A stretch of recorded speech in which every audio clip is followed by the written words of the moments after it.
함께 은혜 나누실 말씀은요, 고린도전서 1장 27절부터 29절 말씀입니다. 그러나 하나님께서 세상의 미련한 것들을 택하사 지혜 있는 자들을 부끄럽게 하려 하시고 세상의 약한 것들을 택하사 강한 것들을 부끄럽게 하려 하시며 하나님께서 세상의 천한 것들과 멸시받는 것들과 없는 것들을 택하사 있는 것들을 폐하려 하시나니 이는 아무 육체라도 하나님 앞에서 자랑하지 못하게 하려 하심이라. 아멘.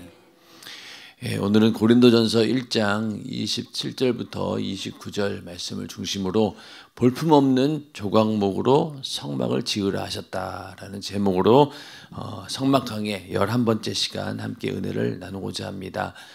성막의 재료들에 대해서 이제 공부하게 되는데, 성막의 재료 중에서는 제일 먼저 조각목이 있고요. 두 번째는 은받침이 있습니다. 그리고 금띠와 금고리가 있고 또 성막의 덮개가 있습니다. 조각목에 이제 여섯 가지가 이제 나오는데, 첫 번째가 볼품없는 조각목으로 성막을 지으라 하셨다라는 부분이 있고, 그 다음에 두 번째는 자신이 조각목 같은 존재임을 깨달으라. 그리고 쓰임받기 위해 잘라내라. 껍질을 벗기고 금으로 싸라. 예수의 특성만 나타나게 하라. 나를 버리고 예수만을 드러내는 참 조각목이 되라. 이렇게 여섯 가지 내용이 쭉 나옵니다. 그래서 오늘은 볼품없는 조각목으로 성막을 지으라 하셨다라고 하는데, 일단은 조각목이라고 하는 것 자체가 별로 이렇게 쓸모 있는 나무가 아닙니다. 나무가 이 아카시아 나무, 여러분 아시겠지만 아카시아 나무 보면은 저거 어디다 쓰려나, 그냥 뭐 냄새 뭐 아카시아 향기나 나나 이런 정도지 목재로는 쓰일 만한 것들이 아닙니다. 그런데 또 사막에서는 그런 나무들밖에 없기 때문에 하나님께서도 그 사막에 있는 나무를 이용해서 성전의 기둥도 세우고 여러 가지 재료를 만드는데, 한마디로 쓸만한 목재는 아니죠. 그러다 보니까 잘라내야 되고 또 껍질을 벗겨야 되고 또 성막의 어떤 성막의 기둥을 세우기 위해서는 거기다 이제 금으로 써야 되고 뭐 이런 것들이 있기 때문에 이 조각목을 보면서, 야, 내가 바로 저런 모습이었구나. 내가 바로 저런 모습이었구나. 그래도 내가 잘나서 똑똑해서 하나님이 쓰시는 줄 알았는데 그게 아니라 저렇게 말도 안 되는 도저히 쓸 수 없는 존재임에도 불구하고 하나님께서 이렇게 만들어서 사용하고 있구나라는 것을 이제 우리는 조각목을 공부하다가 많이 느끼게 될 것입니다. 하나님께서 이제 이스라엘 백성들이 애굽에서 나올 때 애굽 사람들에게 많은 금은 보화를 받아가지고 나왔어요. 하나님께서 성막을 지으라고 하시면서 너희가 성막을 짓기 위해서 이런 것들을 가져와라 이렇게 명령을 하셨습니다. 출애굽기 35장 5절부터 9절 보면은요, 너희의 소유 중에서 너희는 여호와께 드릴 것을 취하되 우른 마음에 원하는 자는 그것을 가져다가 여호와께 드릴지니. 그래서 지난번에 공부했던 것처럼 즐거운 마음으로 자원하는 마음으로 예물들을 가져왔습니다. 그래서 처음에는 모자랄 줄 알았는데 오히려 너무 많이 가져와가지고 이제 그만 좀 가져와라 이렇게 할 정도로. 이스라엘 백성들도 보면은 하나님의 그 놀라운 이적과 표적을 봤고 체험해서 그런지 은혜 받으면은 이렇게 넘치는 하나님에 대한 감사가 막 나옵니다. 그런데 또 불과 얼마 안 지나가지고 또 그들은 전혀 믿음이 없는 모습을 보이는 걸 보면은 우리도 마찬가지죠.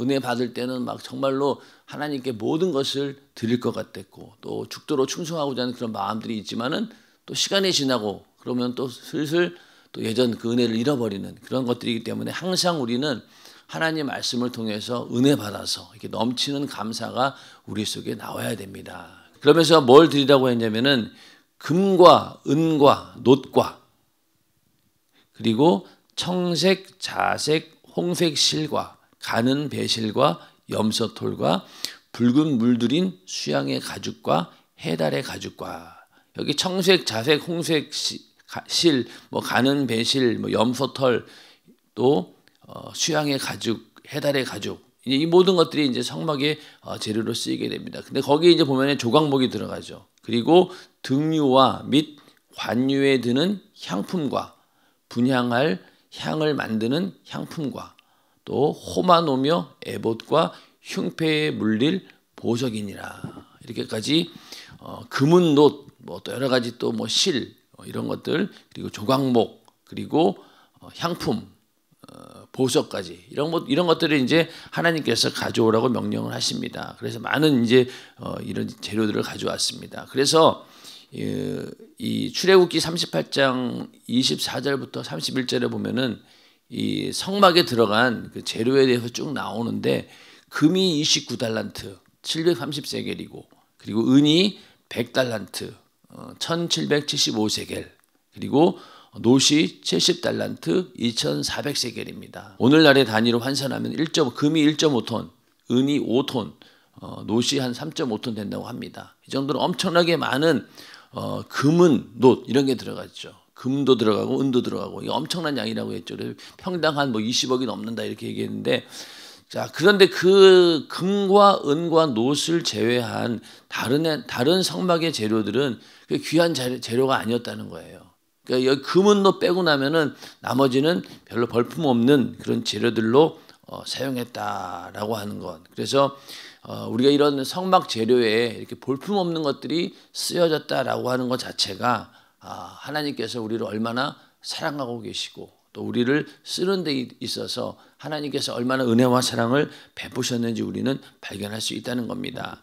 이 조각목이라고 하는 것은요 아카시아과에 속한 시띠 나무라고 합니다. 시띠 나무. 근데 시띠 나무는 이게 원래 히브리 원어가 이 시팀이에요. 그래서 그냥 그 원어 그대로 시팀 그래서 시띠 나무라고 기록을 하고 있고 그 킹제임스 버전 성경에는 이게 시띠 나무라고 이렇게 써 있어요.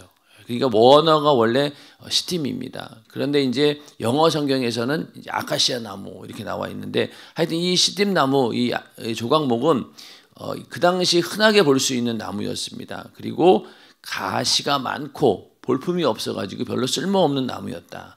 그 다윗 궁전을 지을 때 백향목을 썼잖아요. 여기 밑에 있는 게 이제 백향목인데 이 백향목은 이렇게 눈으로만 딱 봐도 야 저거는 정말로 목재로 쓰면 좋겠구나. 이렇게 다 눈으로 보면 나오는데 이 위에 있는 이 시띠 나무는 아무리 봐도 저걸 가지고 뭐 했을까 고민하게 만드는 그런 나무입니다. 굽어져 있고 또 가시도 많고 또 악마지도 많다 보니까 도저히 이게 그 목재로서는 쓰임 받을 수 없는 그런 나무입니다. 그런데 성막을 떠받치는 기둥을 조각목으로 하라 이렇게 말씀하셨어요.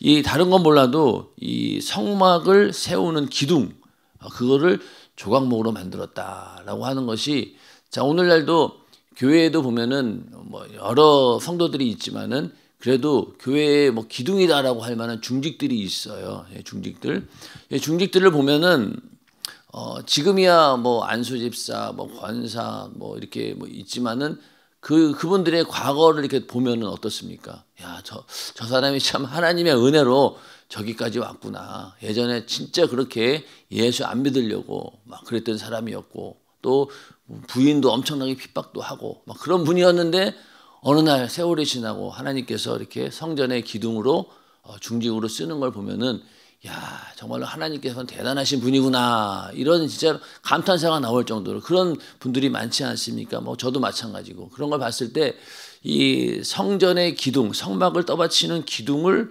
조각목으로 하라라고 하는 것이 참 은혜가 되는 것 같습니다. 왜냐하면은 우리도 다 마찬가지거든요. 어떻게 우리가 이 성전에 이렇게 직분을 맡아서 이런 일을 감당할 수 있겠습니까?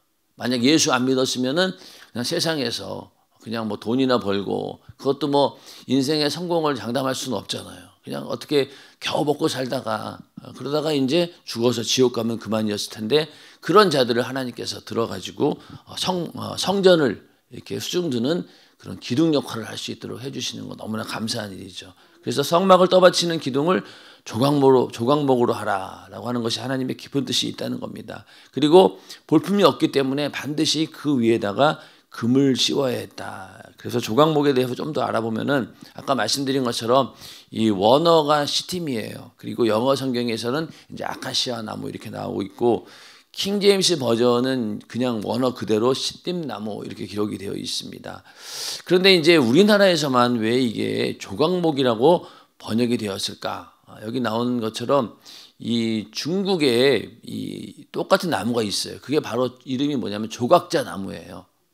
그러니까 중국어 성경을 번역한 게 오늘 한글 성경이거든요. 그러다 보니까 이 조각나무라고 이제 번역을 해버린 거예요. 근데 이제 이거를 이제 모르고 이 아카시아 나무를 잘라가지고 조각조각을 내가지고 그거를 붙여가지고 목재를 만든 거 아니냐 이렇게 생각하는 분들도 있었지만 그게 아니라 조각나무는 그 원어가 중국말로 조각자 나무라는 게 있었다는 거예요. 그거를 우리나라에 그대로 번역하다 보니까 조각나무가 되었다. 그래서 시띠나무라고 하는 것이 어떻게 보면 가장 정확한 말일 수도 있는 거죠. 시띠나무. 근데 우리나라 개역 한글 성경에는 조각목이라고 이렇게 표현을 하고 있습니다. 하여튼 이건 아카시아 나무와 비슷하다 이렇게 보시면 되고 10cm에서 15cm 정도의 길고 날카로운 그런 가시가 있고 또 잎도 작아요. 왜냐하면 사막에서 살다 보니까 햇빛을 모아가지고 자기네들이 뿌리를 이렇게 내릴 수가 없기 때문에 어떻게든 몸에다가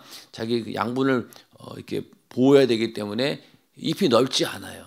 굉장히 작습니다. 그리고 가시도 있고. 그리고 이 성막 건축에 사용된 모든 목재가 바로 이 시띠나무 조각목을 사용했는데 출애굽기에는 26번이 나오고 또 신명기에는 한 번 나오는데 이 조각목으로 지은 성막 기구를 보면은요 법궤, 떡상, 분향단 그리고 번제단 그리고 이것들을 운반할 때 쓰는 이 채 이런 것들도 전부 다 조각목으로 만들었고 또 성전의 벽을 이루는 널판, 띠, 사방의 기둥 또 휘장문의 기둥까지도 굉장히 많은 곳에 이 조각목을 사용하고 있습니다. 그래서 성경에도 보면은 다 이렇게 나와 있어요. 출애굽기 25장 10절에는 조각목으로 궤를 져라. 이거 법궤를 말하는 거겠죠. 그리고 너는 조각목으로 상을 만들되 이 상은 뭡니까? 떡상을 말하는 겁니다. 그리고 분향할 제단을 만들라고 하는 것도 이거는 분향단을 말하는 거고 또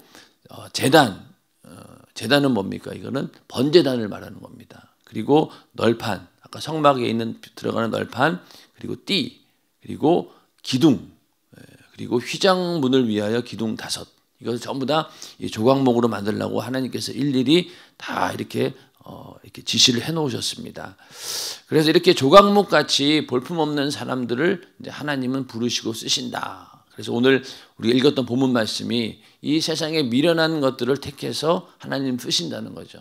그런 거 보면은 성경에도 보면은 예수의 제자들만 봐도 그렇죠. 그 제자들이 정말로 볼품없는 그런 사람들이었습니다. 사회적으로 저변에 있는 사람들이었고 별로 능력이 없어 보이는 어부 출신, 세리 출신 이런 사람들이었는데 하나님께서 그들을 예수의 제자로 사용하셨습니다. 그런 것처럼 오늘날도 많은 사람들이 어떤 직분을 맡게 되면은 저 같은 사람이 어떻게 직분을 감당해요? 그러기 때문에 감당하는 거예요. 왜? 하나님께서 잘할 줄 알고 똑똑하고 지혜 있다라고 하면 쓰시지 않죠. 왜? 자기 지식을 드러내고 자기의 어떤 의를 드러낼 것이 뻔한데 쓰시겠습니까? 그러나 나는 그렇게 할 수 없는 존재이고 나는 정말로 아무것도 할 수 없는 미련한 존재다. 지혜도 없고 그리고 아무것도 할 수 없는 그런 존재입니다. 라고 고백하는 그런 자들의 중심을 보시고 하나님께서 직분을 맡겨주시는 것이죠. 그러니까 직분도 그 똑똑한 사람들이 얼마나 많아요, 세상에. 그러나 그 사람들을 하나님께서 다 쓰진 않아요. 똑똑한 사람들이라 할지라도 그들이 정말로 자원하는 마음으로 즐거운 마음으로 충성하려고 할 때 하는 것이고 또 처음에는 이제 내가 이러한 달란트도 있고 내가 이러한 재능도 있으니까 이 교회에서 내가 큰 기여를 할 수 있겠다 이렇게 생각하고 오시는 분들도 사실은 있어요. 그런데 막상 은혜 받고 보면은 나중 가면은 그게 참 말도 안 되고 부질없는 짓이었구나라는 걸 알게 되는 거죠. 왜?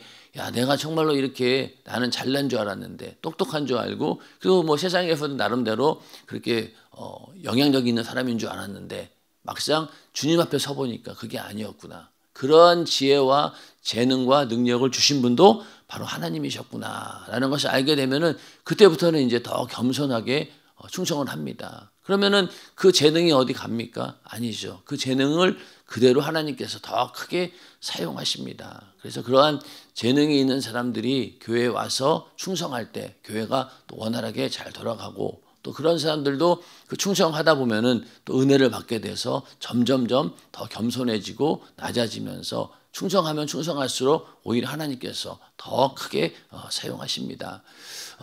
지금 제가 이게 쓰고 있는 게 이제 파워포인트인데, 제가 이거 사실은 직장 다닐 때 이거를 이제 그 제 위에 있는 상사분이 삼성 다니시는 분이었어요. 비서실에 있는 분이었는데 엄청나게 까다로운 그런 분이었어요. 근데 이 파워포인트를 만드는데 그 정말로 막 거의 막 진을 빼듯이 훈련을 시켰어요, 저를. 그래가지고 그때는 이렇게 뭐 화면에 띄우는 게 아니라 OHP라고 이렇게 필름으로 이렇게 하는 거였거든요. 그거 이제 인쇄해가지고 쓰는데 뭐 글자 간격, 뭐 여기에 너무 글자가 많다, 적다, 뭐 여백이 뭐 틀리다 이래가면서 엄청나게 막 거의 뭐 그냥 갈굼을 당했죠. 그냥 요즘 말로 치면은. 그러니까 거기서 맨날 이제 내가 이걸 왜 해야 되나, 왜 해야 되나. 그러고 이제 하면서 그분한테 많은 훈련을 받았어요. 그래가지고 지금 이렇게 이나마 이 정도 쓰는 게 그때 다 닦은 이 훈련의 결과입니다. 그러니까 참 나중에 세월을 돌이켜 보니까 야, 이 하나님께서 또 이렇게 쓰시려고 했구나라는 생각이 들어서 지금 참 감사해요. 그때 만약에 안 배웠으면 어떻게 되겠어요? 그러면 지금 이렇게 못 만들어요. 못 만들고 그러다 보니까 야, 그때 훈련 받은 게 보람이 있었구나. 참 그때 막 밤새도록 거의 늦게까지 막 그 파워포인트 그 PPT 준비하느라고 그 막 프린트 뽑아가지고 OHP로 하려고 생각해 보세요. 지금은 이렇게 하니까 지우기도 쉽지만은 그때는 한번 잘못하면 또 새로 해야 되거든요. 얼마나 힘들었겠어요. 근데 그거를 다 거치고 나다 보니까 그분도 이제 나중에 그러더라고요. 야, 정말 많이 들었다. 그러면서 인정해 줬어요. 그러니까 지금 이렇게 또 쓰임 받는 거 보면은 감사하고, 또 본교에서는 뭐 그다지 많이 쓸 일이 없었어요. 근데 여기 동탄 보니까 이 파워포인트 쓸 일이 너무 많은 거예요. 그래서 야, 참 이게 다 쓸모 있게 하나님께서 준비를 하셨구나. 감사하더라고요. 이렇게 이 재능이라고 하는 것이 내가 언제 이거 써먹을까라고 하겠지만은 부지런히 자기를 이렇게 개발하고 발전시키고 하는 사람들은 항상 그 재능을 언젠가는 꼭 쓰시더라고요. 여러분들도 아마 이렇게 그 인생 살면서 여러 가지 경험들도 있고 닦아놓은 그런 재능들이 있을 거예요. 하나님이 분명히 그거를 다 알뜰하게 사용하시더라고요. 여러분들도 그러한 재능 하나님께서 알뜰하게 쓰실 수 있도록 항상 나를 이렇게 만들어가는 우리 모두가 되기를 주님의 이름으로 축원합니다. 이렇게 정말로 볼품없는 사람들을 하나님께 쓰신다. 그러니까 감사하는 거죠. 예. 그 조각목의 특징은요, 이 사막에서 자라기 때문에 결이 심하게 꼬여 있습니다. 왜냐하면은 그냥 물이 영양분이 공급되는 대로 방향을 틀 수밖에 없는 거예요. 그러니까 왜 나무 같은 거 보면 꼬부라진 거 보면 왜 그럴까요? 이게 햇볕을 받기 위해서 나무가 막 비트는 거예요. 예전에 그 나무에 대한 책을 본 적이 있는데 참 가슴 아픈 게 뭐냐면은 자기가 낳은 이제 씨죠. 그러니까 우리 뭐 동물로 치면은 엄마인 거예요. 엄마 나무하고 새끼 나무가 있는데 공교롭게도 이 새끼 나무가 떨어진 것이 엄마 나무 바로 미친 거예요. 그러다 보니까 엄마의 나무의 그늘에 항상 가려가지고 햇빛을 못 보는 거예요.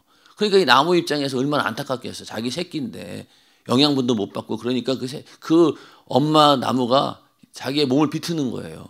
햇빛이 들어올 수 있도록. 그런 거 보면 참 신기하더라고요. 그런 것처럼 이 사막에서 자라기 때문에 그 사막의 환경에 맞춰서 생존하기 위해서는 모양을 막 꼬부러뜨리는 거예요. 그래서 그러다 보니 참 신기하게 생겼다라고 하지만은 이 나무의 입장에서는 살아남기 위해서, 생존하기 위해서 막 결도 심하게 막 꼬이게 되고 또 이 앙마디도 굉장히 많은 거죠.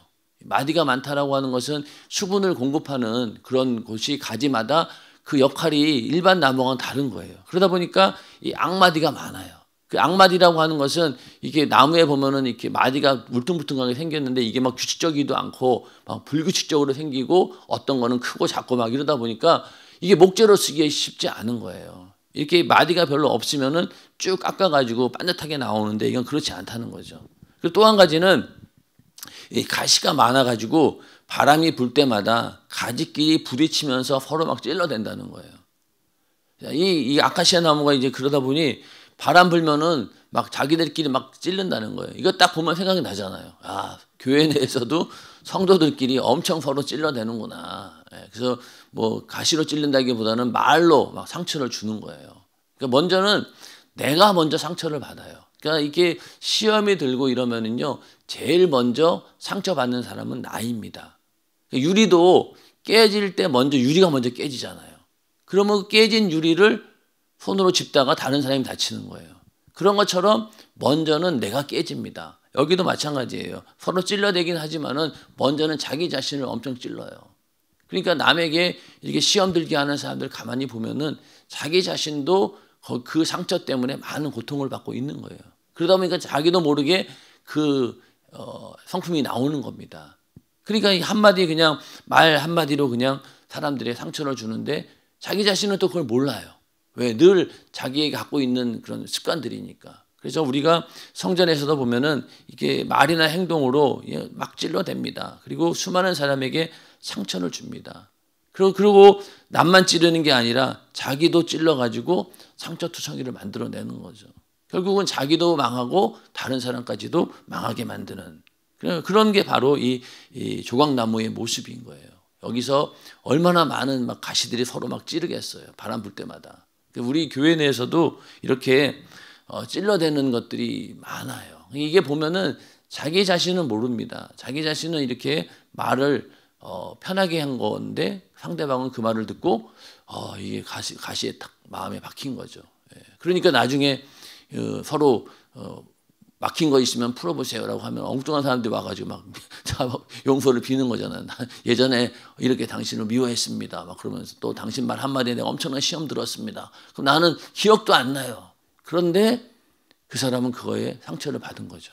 이러한 일들이 생기기 전에 우리가 항상 이 말과 행동을 이렇게 조심을 해야 됩니다. 나는 쉽게 얘기했지만은 그 사람은 정말로 그 말에 불편했을 수도 있겠다. 하루를 돌아보면서 내가 좀 마음이 좀 찜찜하다 싶으면 뭐 틀림없어요. 그 사람은 분명히 그걸로 인해서 이렇게 상처를 받았을 거예요. 이제 그런 것들을 자주 이렇게 나를 돌이켜 보다 보면은 조심하게 됩니다. 조심하게 되고 말을 하더라도 그 사람에게 상처받지 않도록 이렇게 좋게 얘기를 하죠. 예. 그런데 이제 대부분 보면은 언제 우리가 말을 심하게 하냐면은 하나님 말씀을 나름대로 전해주고 싶고 말씀대로 사는 것이 이런 것이다라고 알려주고 싶은 마음에서 그럴 때가 많죠. 뭐 자녀들도 마찬가지 아니겠어요? 자녀들도 가족들도 여기서 뭐 제외는 아닙니다. 오히려 가족들이 더 많이 상처받을 수 있죠. 자녀들도 우리는 어리고 내가 자녀를 양육해야 된다는 그런 입장에서 부모가 말을 함부로 할 때가 많이 있습니다. 그런데 그 아이들이 그걸 기억하고 있더라고요. 어렸을 때 들은 이야기를 세월이 지나고 나서 나이 먹어서 25 성년이 된 다음에 훌쩍 얘기를 하는 거예요. 그때 정말로 엄마 아빠를 이해 못했다. 왜 그렇게 나에게 심한 말을 했는지 나는 상처 엄청 받았다. 그러니까 근데 우리 부모 입장에서는 기억도 안 나는 거예요. 기억도 안 납니다. 그런데 그들은 그걸 기억하고 있더라고요. 그래서 나중에 가서 미안하다라고 얘기를 했는데 그런 것처럼 이 상처가 나는 무심코 했지만은 상대방에게는 엄청나게 큰 상처가 될 수 있다. 그래서 이렇게 상처 낼 수밖에 없는 이런 조각목 같은 우리를 하나님께서 이렇게 쓰신다라고 하는 것이 참 너무나 이게 놀라운 은혜인 거예요. 그래서 우리가 항상 말을 조심을 해야 됩니다. 행동도 조심해야 되고. 그래서 말은 정말로 많은 사람들에게 상처를 줄 수 있고 또 그 상처를 받은 사람도 그건 오래 가요. 또 오래 갑니다. 말 한마디에 그게 꽂혀가지고 거기에 대해서 계속 하다 보면 결국 시험 들어서 교회를 떠나는 그런 경우까지 있지 않습니까? 그래서 우리가 항상 나에게는 이렇게 조각목 같은 이 습성이 있다. 그걸 분명히 알고 항상 조심하셔야 돼요. 항상 조심하셔야 되고 그리고 상처받는 사람 입장에서도 이제 어지간하면 그런 거에 상처 안 받으리라고 작정을 해야 됩니다. 저분은 원래 저렇게 말하는 투가 저런 분이야. 그렇게 이해하고 내 스스로가 상처를 안 받으려고 해야 되지 끝까지 그냥 상처만 받으려고 달려들면은 그거 누가 감당하겠어요. 아예 그런 경우가 생겼을 때 저분이 나에게 그런 악의는 없구나. 그걸 안다라고 하면은 그냥 그래 뭐 원래 말하는 투가 저렇고 그렇다라는 걸 느끼는 거죠. 근데 이제 저도 이제 그 결혼을 해서 저는 원래 남자 형제밖에 없어가지고 여자들의 심리를 잘 몰랐어요. 근데 이제 여자들은 이렇게 보면은 지금 막 그 화가 막 나 있는 거예요. 그러면은 그 남자 입장에서는 왜 지금 상황이 도저히 화가 날 상황이 아닌데 왜 저러지? 근데 알고 봤더니만은 이게 그동안 쌓여온 거예요. 이게 쭉 쌓여가지고 지금 폭발한 거예요. 근데 그걸 남자는 몰랐어요. 저는 몰랐어요.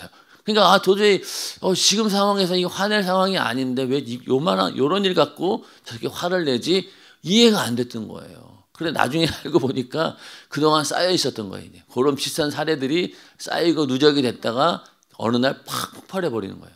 그러니까 남자는 그걸 모르죠. 모르니까 이건 뭐 나는 왜 요만한 일 갖고 이렇게 화를 내나 그랬던 거죠. 근데 알고 보니 이게 쌓인 거예요. 그런 것처럼 몰라요. 남자들은. 그리고 여자들은 보면 이제 심리적으로 자기 어떤 형편에 대해서 동조해주고 공감해주고 거기에 대해서 위로를 받고 싶어. 이런 위로를 받고 싶어 하는데 남자들은 안 그러거든요. 남자는 만약에 문제가 생기면은 해결해 주려고 하는 방법을 제시합니다. 예를 들어서 막 몸이 너무 아파 그러면 야 가서 기도해 아니면 뭐 가서 그냥 감기약 사 먹어 이렇게 이 남자는 이 방법을 제시해 줘요. 그러니까 듣는 사람 여자 입장에서는 뭐 어떻게 합니까? 내가 지금 그 말 들으려고 한 게 아닌데 그렇잖아요. 그 말 들으려고 한 게 아니고 아이고 얼마나 아팠어 많이 아팠어 어떡하냐 이런 위로와 걱정 근심을 받기를 원하는데 남자들은 대뜸 그렇지 않거든요. 그거보다는 먼저 해결책을 막 제시해 주는 거예요. 그 여자 입장에서는 그걸 몰랐겠어요? 자기가 몸이 아프면 어떻게 해야 되는지 자기는 모르겠습니까? 알죠. 알면서도 남편에게 하는 이유가 뭘까요? 위로받고 싶은 거예요. 근데 그런 거를 남자들은 잘 모른다는 거예요. 그리고 세월이 한참 지나고 엄청난 시행착오를 겪은 후에 나서야 이게 이렇구나. 근데 요즘에는 그런 정보들이 많아서 괜찮은데 예전에는 그런 것조차 힘들었습니다. 그래서 이렇게 상대방의 마음에 상처를 주지 않는 그러기 위해서는 참 많은 노력을 해야 되는구나라는 것을 알게 됩니다. 그래서 이 가정에서도 자녀들 또 남편과 아내 거기도 절대로 이 제외의 대상이 아닙니다. 항상 내가 그런 조각목 같은 그런 습관이 있다라는 것, 습성이 있다는 걸 알고 항상 조심하셔야 된다는 거예요. 그래서 이렇게 하나님께서 이렇게 부적합한 나무를 성막 재료로 쓰라고 하셨을까? 다듬어서 귀히 쓰시려는 하나님의 사랑 때문입니다.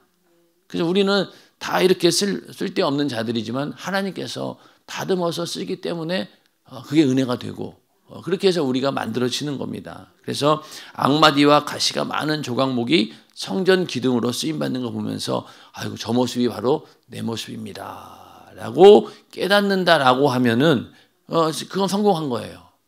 그 정도만 볼 수 있다라고 해도 어느 정도 하나님께 쓰실 만한 이게 자격이 되는 겁니다. 그래서 목사님 저서 가운데 보면은 예수님께서 수없이 찔리시고 맞으셨지만 남을 찌르지 않으셨습니다. 오히려 아버지 저들이 몰라서 그렇사오니 저들의 죄를 용서하소서라고 기도하셨습니다. 우리는 자신에게서 조각목처럼 모나고 찔러대는 근성이 나타날 때마다 십자가에 못 박혀 죽으시는 최후 순간까지도 인간을 사랑하신 주님의 성품이 내게서 재현되도록 주의 모든 일을 사랑으로 품고 기도해야 합니다. 아멘. 그러니까 예수님의 그 사랑을 생각하라는 거죠. 예수님은 본인은 당신은 찔리고 맞으셨지만 절대로 남은 그렇게 하지 않으셨다. 오히려 그 품으시고 또 그들을 위해서 기도해 줬다라는 그런 주님의 그런 성품이 우리에게 나타날 수 있도록 항상 기도하고 성령 충만할 때 그런 근성들이 조각목 같은 근성들이 많이 억제가 되는 것이죠. 그래서 우리가 그걸 잘 생각하면서 나에게 이 조각목 같은 그런 근성이 있구나라는 그런 나의 모습을 항상 그렇게 바라보고 이렇게 그러한 근성들을 어떻게든 내가 성령 충만함으로 이것을 없애고 하나님의 성품대로 만들어 갈까 항상 우리는 고민을 해야 됩니다. 오늘 이 시간도 기도할 때 주님 나에게 이렇게 조각목과 같은 그런 나쁜 습성들이 있습니다. 그럼에도 불구하고 하나님께서 날 이렇게 불러주셔서 하나님의 일꾼으로 써주시니 감사합니다. 언제든지 이러한 습성들이 성품들이 나타나지 않도록 성령으로 나를 억제해 주시고 나를 지배해 주시고 압도해 주시옵소서라고 기도하시고 또 그동안 나로 인해서 상처받은 자들이 있다라고 하면은 빨리 뜨겁게 우리가 회개해서 이런 일이 생기지 않도록 주님 나를 만들어 주시옵소서. 또 여러분들이 가지고 있는 여러 가지 기도의 제목을 위해서 또 우리 동탄 연세 중앙교회를 위해서 또 교회와 담임 목사님의 영육간의 강건함을 위해서 이 시간 주여 참창하시고 기도하겠습니다.